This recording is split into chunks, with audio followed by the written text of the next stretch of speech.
What's going on, guys, and welcome back to the channel. For those of you that are new to the channel, if you hear me growl and or grunt, I do have Tourette Syndrome. I can't control it. I hope it doesn't bother you that much. Guys, I had to bring this build out because this is by far the most broken build I've ever seen in this game. In all honesty, everything about this build is absolutely OP. Like, you will be immortal, pretty much cannot ever die. You will be spreading volatile, you will be spreading bolt charge, you will be tanking subjugators, as you can see. I mean, this build could take anyone and make them a solo flawless machine. Also, if you have Le Monarch, that's just going to make it even better, but you could use any void weapon here that you have. I would suggest Le Monarch. It's going to basically be Le Monarch.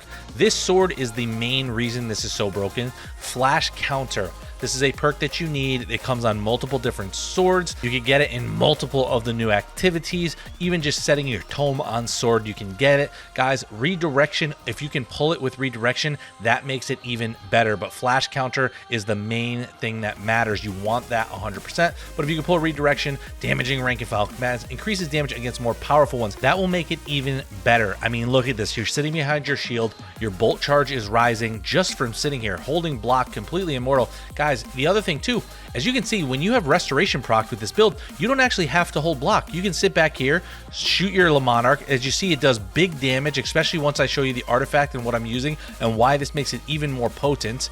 Like, I have Suffocating Tear right next to me. It's not doing anything, and I'm actually losing it just from holding my block.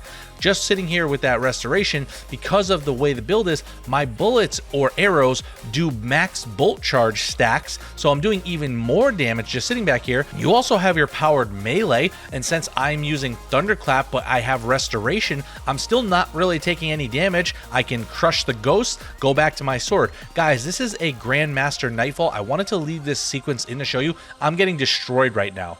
And the reason being, if you're going to use this build to do Nightfalls, yes, if you're holding block, you're completely immortal for the most part, gaining bolt charge. But guys, look at what I see. Why am I taking so much damage? The Drain Bane. If you see a Bane and you're doing it, get the Bane off the field as soon as you can, because they will destroy you, even with this build. You can take down barrier champions. I have a sidearm as my primary. I'll show you why I'm using this later on in the video. Make sure you don't click off. Guys, big tip. I don't normally use this, but in the Grandmaster Nightfalls, I put on Flashbang Grenade. The reason I put on Flashbangs, it will stun Unstoppables. So you can basically sit behind your sword, throw your flashbang down, and oh, check this out. It will even tank Hypernovas. It will not kill you. You can sit here and legitimately let the Unstoppable just burn itself out, even without stunning it. Look at how much damage it takes. I know it's not a lot because it's an Unstoppable, but it's still more than enough to take it down just sitting here. I mean, I could look, I'm going to take a sip of water. I'm going to let this just kill itself. No big deal. Let's get into why you're really here. And I'd highly recommend watching to the end of the video because I have a few different tips throughout it. Guys, super does not matter. I use Thunder Crash. You can use whatever you want. Rally Barricade, shortest cooldown. Highly recommend going with that. That's going to build your bolt charge stacks. Next, your jump really doesn't matter all that much. Strafe Lift, whatever you want. Thunderclap is what I am going with. You can use whichever you want. Once again, like I said, in GMs only, none of these grenades matter. You can choose whatever you want. I like Pulse Grenade. Highly recommend going with Pulse Grenade. But if you're doing a GM Nightfall, make sure you use this Flashbang Grenade because it will stun Unstoppables for you. For the first aspect, Touch of Thunder. Because like I said, Pulse Grenade creates ionic traces periodically as it damages targets and increases damage over time. And then you have your Flashbang, like I said, that will stun the Unstoppables, and it emits an additional blinding flash on the bounce. You can use any of these grenades that you want, any one that you like. Storm's Keep. Cast your ability to grant a moderate amount of bolt charge stacks to you and nearby allies, basically yourself and your allies.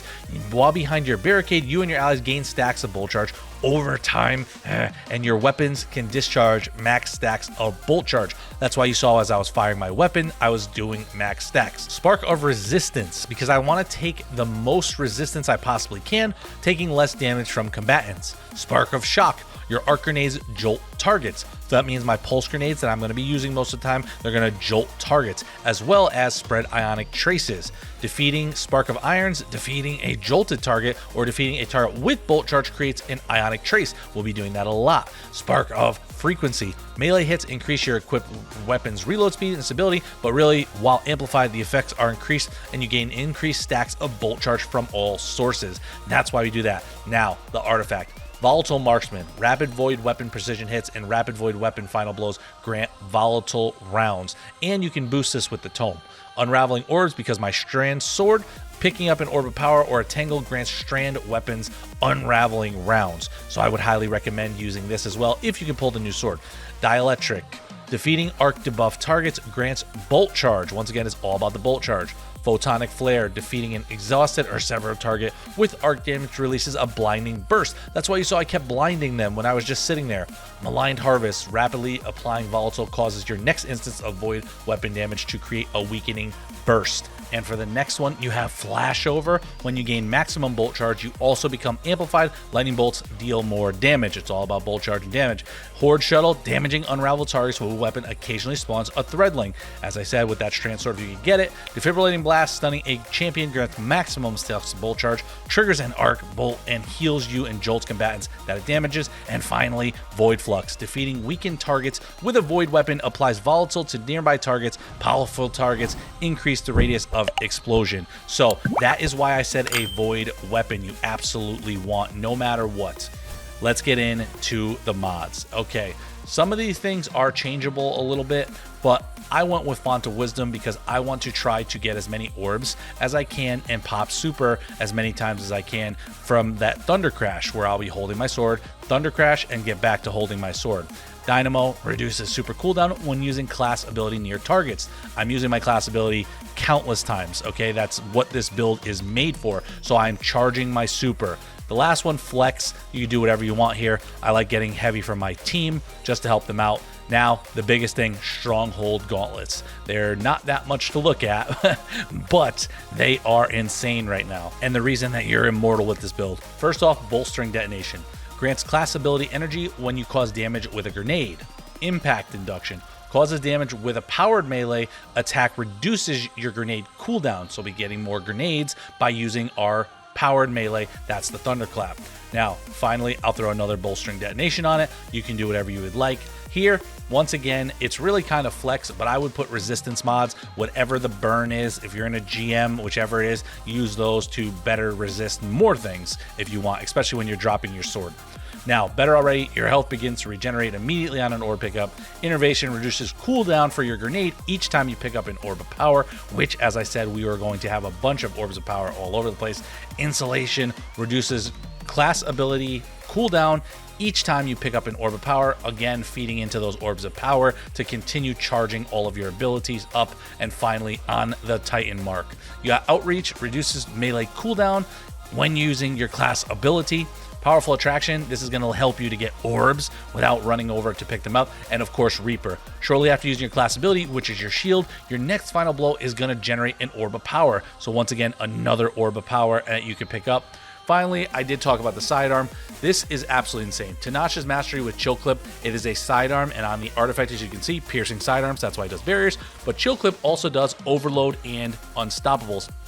Guys, really quick, if you're enjoying this build, if you enjoy content like this, if you like helpful things, make sure you subscribe to the channel, maybe like and comment. I will respond to the comments down below. I love talking to you guys, and I appreciate you checking out the videos. Guys, check this out. This is in the Nether. I wanted to show you. There's not many sources, obviously, to heal from the Nether, but this build, it doesn't even matter because it denies the laws of the Nether and everything in this game. One, if you're holding your sword, you're not really going to take damage, so it doesn't matter. I let myself get damage, show you now I am capping the plate, and now look at this. I just completely fully healed, still not taking really any damage. That shield is dropping, but the health is going up the rest of the way, and it is that easy. You are doing nothing. You could clear expert Nether solo without even really doing anything. You could just stand here on the plates holding block and they will all take themselves out. You don't even have to do it. I showed you earlier in the build that shooting your Le Monarch and sitting behind it with restoration, you can do it faster, you can do more damage, more bolt charge. But if you really don't do that, or you're really worried about it, or you're new to the game or anything like that, you could just sit here and hold block and it will take a little bit longer, but you are legitimately unkillable and can do pretty much any activity in the game with this.